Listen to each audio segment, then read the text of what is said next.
तो आज हम फॉरेक्स मार्केट की चंद बुनियादी चीज़ों के बारे में बात करेंगे कि फॉरेक्स मार्केट में ज़रूरी क्या है। आपकी टेक्निकल्स है, कुछ कहते हैं साइकोलॉजी, कुछ कहते हैं क्या है। लेकिन साइकोलॉजी है क्या? बेसिकली जिस साइकोलॉजी की, जिस ट्रेडिंग नज़्म की हम बात करते हैं, वो है क्या और किस तरह से बनती है। तो क्या है सब्र।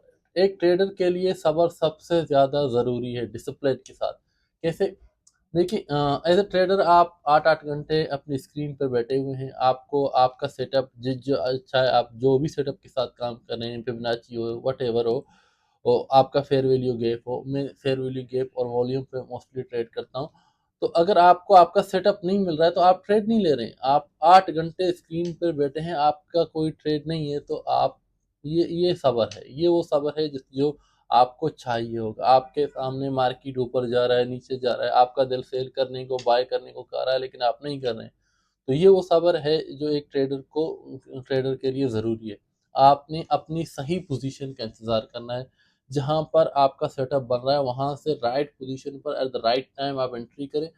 दूसरी चीज़, आपका रिस्क मैनेजमेंट, आपकी साइज़ ऑफ ट्रेड। आपका साइज़ ऑफ ट्रेड ऐसा होना चाहिए कि जब वो ट्रेड आप पिक करें, तो आप इमोशनल ना हो। यानी कि कोई भी साइज़ ऑफ ट्रेड हो, लेकिन जो साइज़ ऑफ ट्रेड आपको इमोशनल नहीं करता, यानी कि आप मार्केट अपनी सेटअप का इंतज़ार कर सकते हैं, उस ट्रेड को लेने के बाद वही आपका बेहतरीन साइज़ है। मोस्टली रिकमेंडेड, मोस्ट जो ट्रेडर्स हैं प्रोफेशनल, वो ये रिकमेंड करते हैं, जो पाकिस्तानी साइड के हैं वो कहते हैं 1%।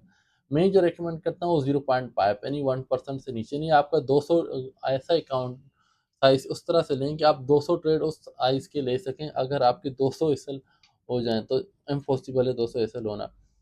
फिर दूसरी चीज़ है आपका जो है टीपी एंड एसएल। आप कभी भी ट्रेड अपनी टीपी और एसएल के बगैर ना लगें। यानी कि आप जब ट्रेड लें, आपका सेटअप बन रहा है, तो आपको मालूम होना चाहिए कि ये जो ट्रेड ले रहा हूँ, इसका मुझे अगर लॉस में आया तो मुझे कहाँ से निकलना है, अगर प्रॉफिट में आ गया तो कहाँ तक मुझे इसकी प्रॉफिट बुक करनी है। ये आपको फ्रीली मालूम होना चाहिए। यानी कि आपकी ट्रेड लेने से पहले आपको पता होना चाहिए कि मुझे कहाँ से अपनी प्रॉफिट बुक करनी है और कहाँ से लॉस बुक करना है। फिर अपनी ट्रेडिंग एक प्लान बनाएं। आपका ट्रेडिंग प्लान क्या है? आप मंथली कितना इनकम चाहते हैं? आपका एक्सपेक्टेड रिटर्न क्या है? आप कितनी ट्रेड डेली चाहते हैं? आप कितनी ट्रेड डेली लेंगे? आप इम्पल्सिव बाइंग ना करें। यानी कि आपने फैसला ये किया है कि मैं डेली 4 ट्रेड लूंगा, तो 4 से ज़्यादा ट्रेड ना लें। अगर आपकी सेटअप आपको मिले, 4 ट्रेड आपकी कंप्लीट हो गया, आप मार्केट उठ जाएं। ओवर ट्रेडिंग ना करें। दूसरी चीज़ ये, आप जर्नलिंग करें। जर्नलिंग बहुत ज़रूरी। जब तक मैं जर्नलिंग नहीं कर रहा था, मुझे मार्केट से उस तरह से प्रॉफिट नहीं होता। अब जब मैंने जर्नलिंग स्टार्ट किया तो मुझे पता है कि मैंने ये आज अगर 4 ट्रेड लिए, क्या ये चारों ट्रेड मेरे प्लान के मुताबिक थे? अगर किसी ट्रेड में मैंने लॉस किया है तो मैं बैक टेस्टिंग करता हूँ, जाता हूँ पीछे, मैंने लॉस क्यों किया है, आया वो मेरी स्ट्रेटजी के मुताबिक है तो फिर ठीक है, कोई इशू नहीं है। Win in losses are part. अगर वो मेरी स्ट्रेटजी के मुताबिक नहीं है तो मैंने कौन सी इमोशन में आके वो ट्रेड लिए, ये ज़रूरी है। ये ज़रूरी इसलिए है कि आप कोई भी प्लान लें, कोई भी आप स्ट्रेटजी फॉलो कर रहे हैं, या वो एसएमसी का है, आईसीटी का है, प्राइस एक्शन का है, तो आप उन बुनियादी चीज़ों के ऊपर ही ट्रेड लें। यानी कि आपने ओवर ट्रेडिंग नहीं करनी, इम्पल्सिव बाइंग नहीं करनी। आप कोई भी स्ट्रेटजी फॉलो करें, एफवीजी हो, ऑर्डर ब्लॉक हो गया, वॉल्यूम हो गए, आपकी ईएमए हो गया। आपने कम से कम 6 महीने उस स्ट्रेटजी के साथ रहना है और स्ट्रेटजी पे ट्रेड करें, उसको टेस्ट करें, उसकी जर्नलिंग करें। फिर अगर आपका वो स्ट्रेटजी काम नहीं कर रहा है तो आप दूसरी स्ट्रेटजी पे शिफ्ट हो जाएं। ठीक है। बैक वक्त अगर आप 2-3, अगर आपने ईएमए का टेस्ट किया, ईएमए के बाद आपने एफवीजी का टेस्ट किया। जैसे मैं हूँ, मेरा जो मेन सोर्स ऑफ ट्रेड है, जो सबसे ज़्यादा ट्रेड मेरी होती है, वो एफवीजी बेस होते हैं।